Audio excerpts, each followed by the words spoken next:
On my birthday, I rushed to finish my work, spent the evening decorating the apartment, and prepared a full spread of dishes. Then, while I watched the food go cold, I received a text from Vanessa. Business trip. Don't wait up. Go to sleep. Moments later, scrolling through Instagram, I saw a new post from Julian, the one that got away. The photo showed Vanessa with her sleeves rolled up, wearing an apron, busy in a kitchen. The caption read, "Timeless." Whatever appetite I had vanished instantly. I liked the post, reheated the food, and ate alone. My phone buzzed incessantly during the meal, but I ignored it.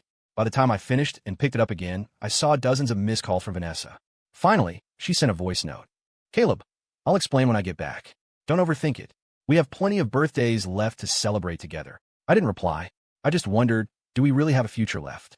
Vanessa didn't come home until 3 days later. When she walked through the door, I was lying on the couch binge-watching a show. She looked surprised. "Didn't you see my messages?" I didn't even lift my head. I saw them.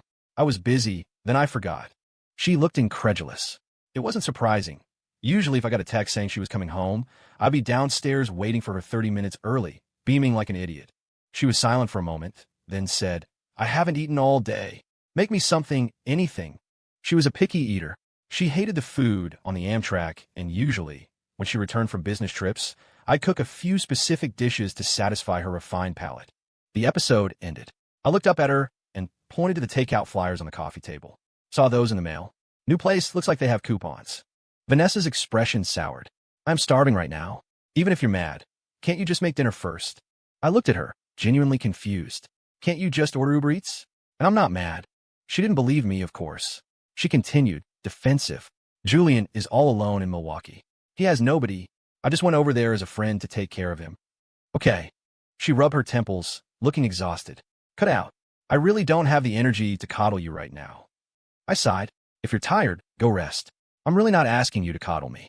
She choked on her words, her breathing speeding up. I knew she was angry. After a beat, she pulled a gift box out of her suitcase and tossed it at me. She scoffed. "Birthday present. Happy now." I casually placed it on the coffee table. "Thanks." She stood there, frozen, before her face darkened. And I paused, then remembered our old agreement. Regardless of whose birthday it was, we exchanged gifts. "Oh, right. My bad, got too sucked into the show. Forgot." I gave an apologetic shrug.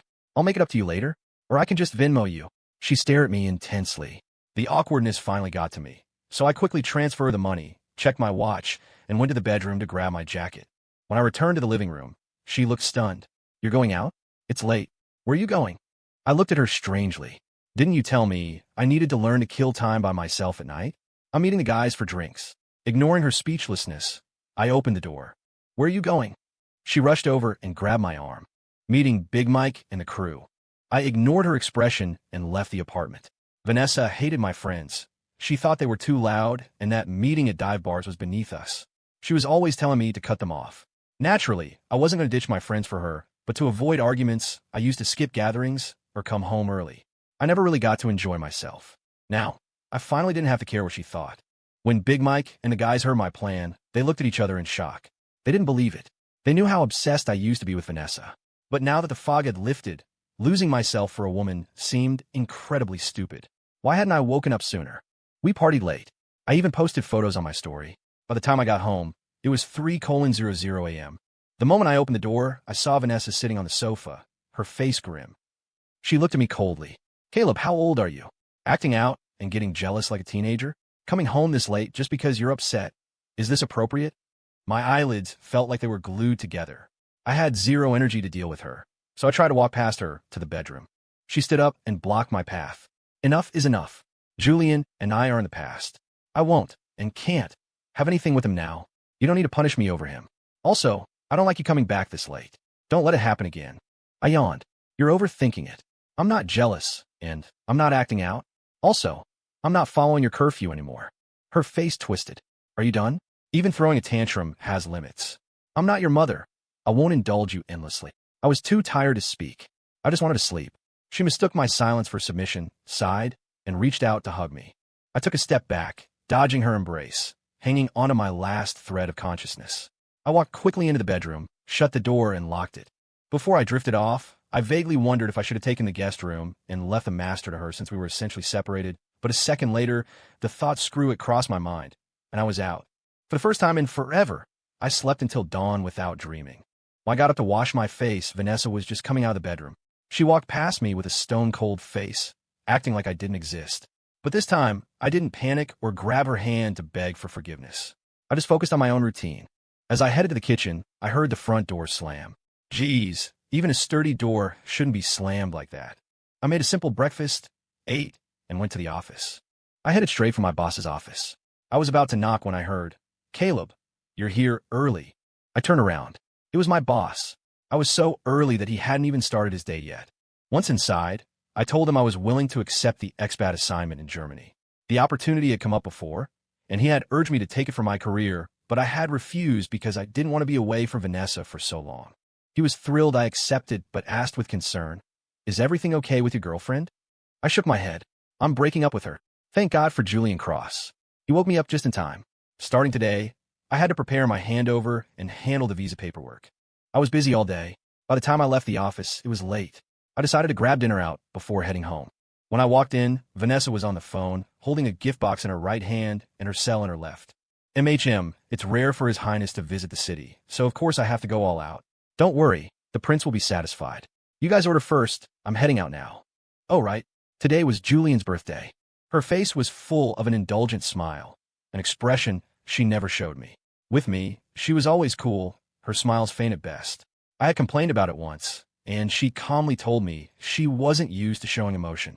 Now I realized she wasn't used to it. She just didn't want to show it to me. After hanging up, the smile lingered on her face until she saw me. Then it vanished instantly. She walked past me indifferently, carrying flowers, and closed the door behind her without a word. She was still punishing me with the silent treatment for my coldness yesterday.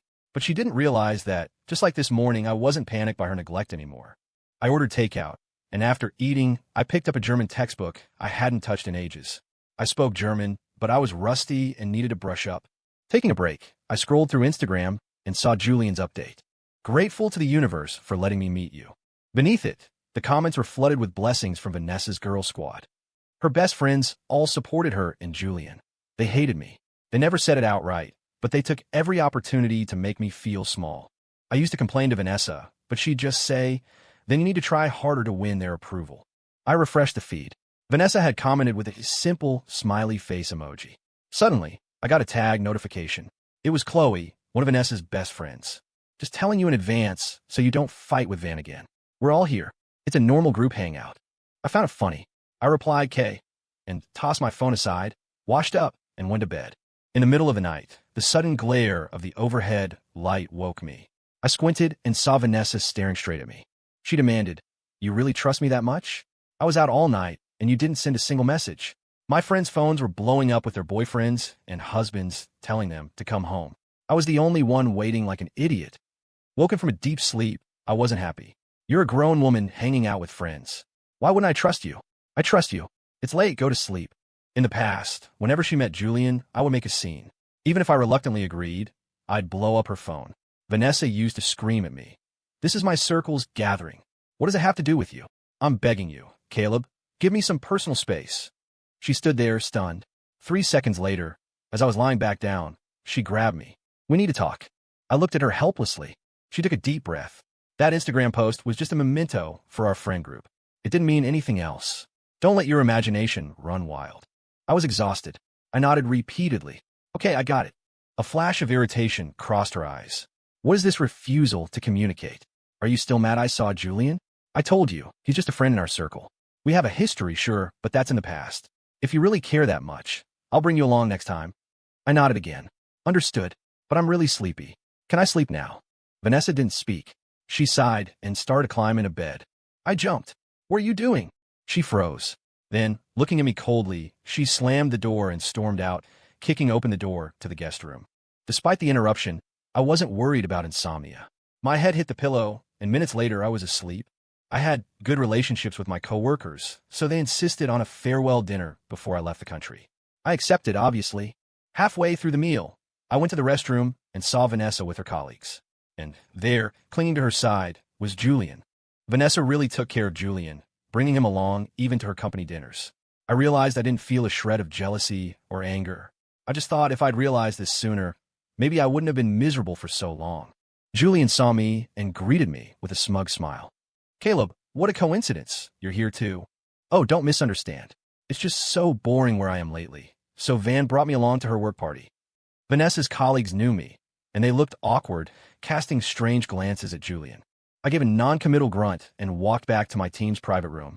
As soon as I sat down, a text for Vanessa popped up. I don't bring him to every work dinner. Just this once. Obvious much? Julian didn't usually live in this city. I realize it might look inappropriate. I won't bring him next time. Appropriate or not, it wasn't my business anymore. She sent a few more similar texts. The last one asked what time I'd be done so we could go home together. I put my phone back in my pocket without replying. Everyone was chatting and eating, the atmosphere warm. Toward the end, a colleague raised a glass. When Caleb comes back from Germany, are we going to have to call him Director Reed? I laughed and raised my glass. Don't roast me. Who knows, I might be begging for a job from you guys when I get back. Laughter filled the room. When we broke up the party and I walked out, I saw Vanessa standing there, eyes red, staring at me dead on. Julian was tugging at her arm, shooting hateful daggers at me. Vanessa ignored Julian. She looked at me, her voice trembling. You're going abroad? I frowned. She must have heard me talking to my co-workers. But we talked about that half an hour ago.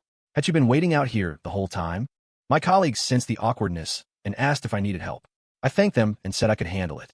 They left, telling me to call if I needed anything. Answer me, Caleb, Vanessa said, panic in her eyes. You're leaving the country? I nodded. She was going to find out eventually. Why didn't you tell me beforehand? If I hadn't accidentally heard, when were you planning to tell me? I meant to say something, but I've been busy with the handover, and you seemed really busy too. I didn't think it was necessary to bother you with something small. Vanessa looked hurt. How is this small? And I'm your girlfriend. Big or small, it's normal to tell me. Why would you think it's a bother? Huh? Isn't that what you used to say? Don't tell me every little chicken shit detail. Actually, I wouldn't normally throw old grievances in her face, seeing as I plan to break up anyway. But maybe the alcohol loosened my tongue, or maybe seeing her face just triggered the sarcasm. I used to tell Vanessa everything. Even if I saw a cloud shaped like a weird dog, I'd text her. But all I got was disdain. She told me to dial back the sharing needs, said she wasn't interested, and that getting constant notifications was just annoying. Vanessa opened her mouth, then finally squeezed out. When are you leaving? Not soon, right? I answered casually. Yeah, about 6 months. Elite. I didn't know why she cared, but I didn't want to tell her I was actually leaving in a month. Her expression relaxed. She lowered her voice. We're done here. Let's go home together. I was about to refuse when Julian grabbed his head and leaned heavily against her. Van, I feel so dizzy. I think I'm drunk. Vanessa looked flustered, trying to push him off while explaining to me. This is the first time we aren't usually this close. It's because he's drunk. Looking at Julian's terrible acting and Vanessa's panic, I didn't believe it for a second. But at this point, truth or lies didn't interest me. Sure, understood. Julian pressed tighter against her, wrapping his arm around her waist. Vanessa pushed him a few times, but couldn't dislodge him. She looked at me helplessly. Caleb, look at him. It's not safe for him to go home alone like this. I'll drop him off first, okay? Hearing this, Julian hugged her tighter. I was glad I didn't have to share a ride with her. Okay. Vanessa wanted to say something else, but I had already turned to leave. Waiting for my Uber, I looked up at the night sky. My heart felt a little sour, but the night breeze quickly blew it away. It turned out giving up on Vanessa wasn't as hard as I imagined. When I got home, I received a text from her. Julian says his head is spinning and he feels sick. I'm worried about him. I'll probably have to stay at his place tonight to watch him. I was surprised. Vanessa was actually texting to explain herself, a historic first. In the past, if I even asked where they were going or when she'd be home, she'd get annoyed. Can you stop acting like my mother? I don't have an obligation to report everything to you. I replied with a 1, slang for acknowledged. She sent another one. Don't get the wrong idea. I'm sleeping on the couch in the living room. I promise nothing will happen. I didn't reply. I went to bed. I'd had a few drinks, so I slept deeply. I woke up near noon. Given the awkward time, I decided to combine breakfast and lunch. I ordered extra spicy rice noodles, a fried egg, and a drumstick. The noodles were amazing. Just as I was slurping them down, Vanessa came back. She sniffed the air and frowned slightly. I knew she smelled the chili. She hated spicy food and wouldn't let me eat it either. Even if I bought it for myself, she'd throw a fit because she could smell it. Just as I braced for an outburst, she smiled. Takeout isn't healthy. In the future, if you want spicy food, I'll make it for you. Then she sat at the table and started venting. Lying on that couch all night killed my back. And Julian is such high maintenance. One minute he needs to vomit, the next he needs water. I said flatly, "You guys go way back. Taking care of him is expected. Don't complain." Vanessa looked awkward. After a moment, she said, "By the way, Chloe is getting married next Saturday. Let's go together." I looked at her in surprise. Chloe was the friend who hated me the most. She used to think I was the interloper who came between Vanessa and Julian. Whenever there was a birthday, dinner, trip, or wedding involving her inner circle, I was excluded. Vanessa would always show up as a pair with Julian. If this were the old days, I would have agreed happily, promising to be on my best behavior to win over her circle. But now I just felt indifferent. I'm not going. I'd just be watching them roll their eyes at me. Pointless. Vanessa didn't expect the rejection. She looked flustered. "How could that happen? You're my boyfriend. Don't worry, if anyone gives you attitude, I'll handle them." She sounded confident. "But Vanessa, did you forget? Back when Chloe picked on me right in front of you, and I was about to snap, you were the one who held my hand down, warning me with your eyes not to cause a scene." She knew exactly what her friends thought of me. She just hadn't cared. I drank the last of the soup. "I have things to do next Saturday. Go with Julian." Vanessa looked lost. My attitude was completely outside her expectations. She thought for a moment, then tried to compromise. "What do you have to do? How about I drive you? Maybe we can still make the wedding." I was getting annoyed. Visa paperwork. Still a lot to finish. Elite. The paperwork was basically done. It was just an excuse. She pursed her lips. "So, I should go with Julian?" She stared at me, trying to find a trace of jealousy on my face. I just cleaned up the takeout containers and said, "Yeah, go with him." She fell silent. As I carried the trash toward the kitchen, she spoke up. "You're not mad?" I answered casually, "Why would I be mad? Didn't you say you and Julian are in the past, and he's just a friend in your circle now? You both have to attend the wedding anyway. Going together is normal. Caleb, let's talk properly." I cut her off. "You were up all night taking care of someone. While you have the day off, go catch up on sleep. I have some stuff to do. I won't bother you." Then I took my laptop into the study, closed the door, and started watching shows. We existed in that awkward limbo for a few days until Saturday arrived. I got up to make breakfast, but I saw food already set on the dining table. Vanessa smiled. "Eat up. After breakfast, I'll drive you to do your paperwork." I had completely forgotten my lie.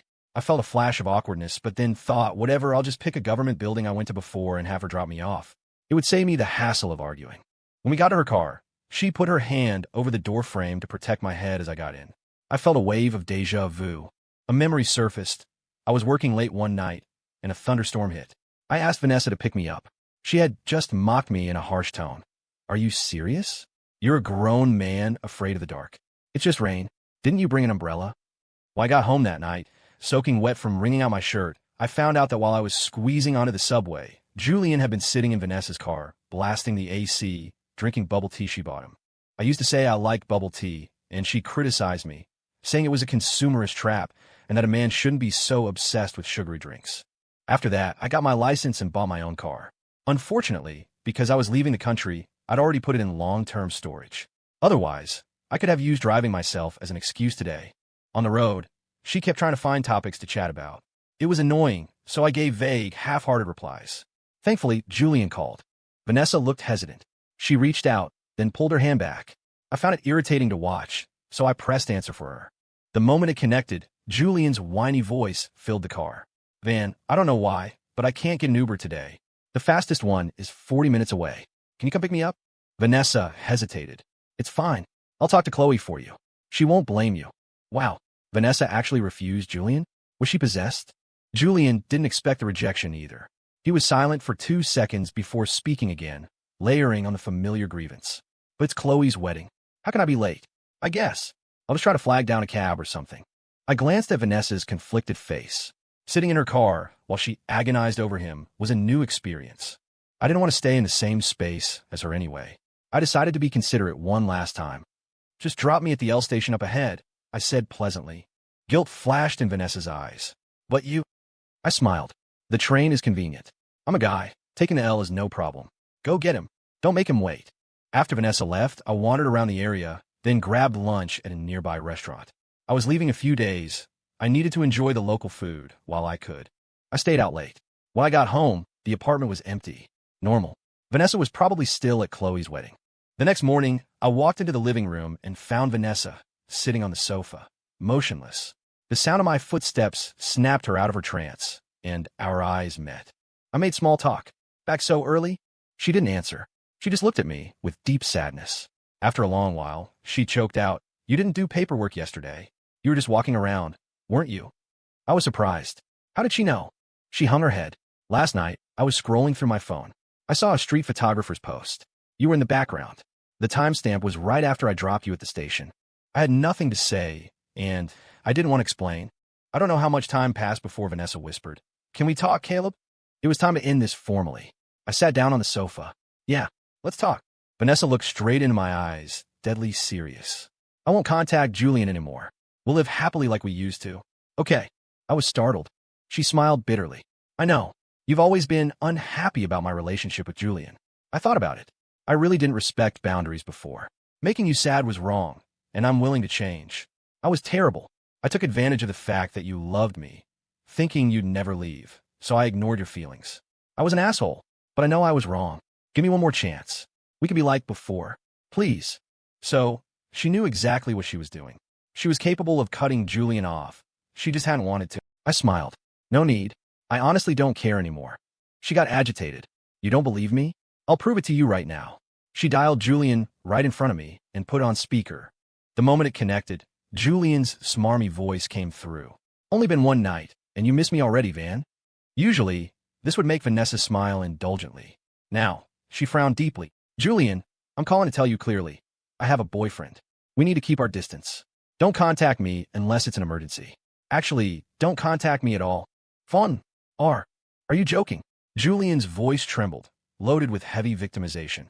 "What's wrong? We had such a good time last night, and now you call me first thing in the morning saying this. Suddenly, his tone shifted, feigning confidence. "Oh, I get it. It's that insecure, controlling boyfriend of yours, Caleb, making a scene again, right? I knew it. LOL. Vanessa cut him off. "I'm not joking, and Caleb didn't ask me to do this. I just feel. Honestly, we lack boundaries. It can't happen anymore.